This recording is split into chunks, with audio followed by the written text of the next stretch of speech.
How does it feel being the most useless one here? The words fell from my sister's lips like poison-laced honey. Around the table, laughter crackled. My mother's thin giggle, my father's deep, dismissive chuckle, my brother's snorting guffaw. Thanksgiving dinner. Cranberry sauce glistened under chandelier light. Silverware clinked on fine china I paid for.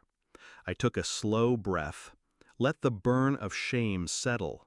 Then I smiled, lifted my glass, and said, clear enough for every sneer to hear, "How does it feel when this useless one stops paying your bills?"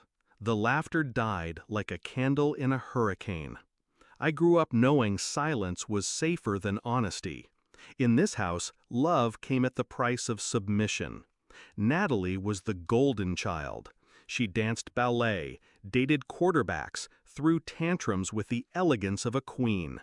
I watched, applauded, paid for her dresses. She failed college twice. I wrote the checks. She wanted a boutique. I co-signed the loan. She crashed her BMW. I paid the deductible. And I told myself this was family. That money was how I proved I belonged.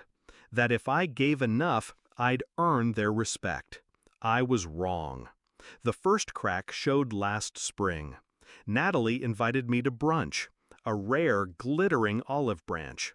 She asked if I could float her mortgage just this month. Then she joked to the waiter that I was just the boring sibling, but good with money. I laughed, but inside, something shifted. I started noticing the pattern. My father called only when his card declined. My mother texted only for last-minute transfers. My brother's rent came from my account every month. No calls to say thank you. No invitations that didn't involve requests. A parasite doesn't say grace to the host it drains. So I started planning. Not with rage, with precision. I pulled records, checked account statements, tracked every payment, every time they used me. Then I waited for Thanksgiving, our annual pageant of forced gratitude. Dinner was perfect on the surface, turkey golden, wine flowing, everyone dressed like we were auditioning for a magazine spread. Natalie's eyes glittered with malice. She waited until dessert. She always knew timing. She raised her glass. "To family," she said, voice sweet and sharp. Then, louder, "especially to our dear useless one who's finally graced us with their presence." The table roared, forks hit plates, eyes found mine, hungry for my humiliation. I let them gorge on it, for 3 seconds. Then I stood. I looked at each face, memorizing every smirk, and delivered the cut. How does it feel when this useless one stops paying your bills? Silence, dense, crushing, like a storm rolling in. I set down my glass, opened my bag, pulled out envelopes, each one labeled with a name. Inside each was a final statement. Mortgage payments terminated. Car notes transferred back to them. Credit cards canceled. Auto payments revoked. I placed them one by one around the table. The sound of paper on mahogany was deafening.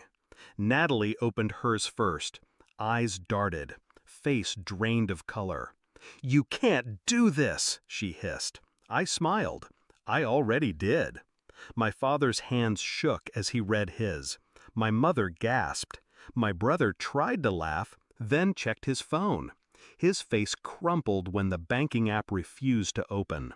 They exploded at once. Shouts, accusations. Mom's voice shrill. "You're abandoning your family." Dad's growl. "You're ungrateful after all we've done for you." Natalie's screech. "You'll regret this." I let them rage, watched like a scientist observing insects. Then I said softly, "Family doesn't mock. Family doesn't leech. Family doesn't break someone just because they can." They went silent, The first true silence I'd ever heard in that house. I picked up my coat, stepped toward the door, paused. "I won't pay to be humiliated anymore," I said. "Happy Thanksgiving." I left them sitting with their cold turkey and cold hearts. Outside, the air was crisp. My breath fogged in the porch light. For the first time, it felt like mine. My phone buzzed. Natalie's name. I declined. I kept walking. The night was quiet. Beautiful. People think revenge is loud, explosive, dramatic. But real revenge is silence. It's a simple, calm decision that you will no longer finance your own abuse. It's the strength to walk away knowing they'll feel your absence more than they ever appreciated your presence. I don't regret it. Not one step, not one canceled check. Because I wasn't the useless one. I was the only one holding them together. And without me, they'd finally see exactly how valuable the useless one truly was.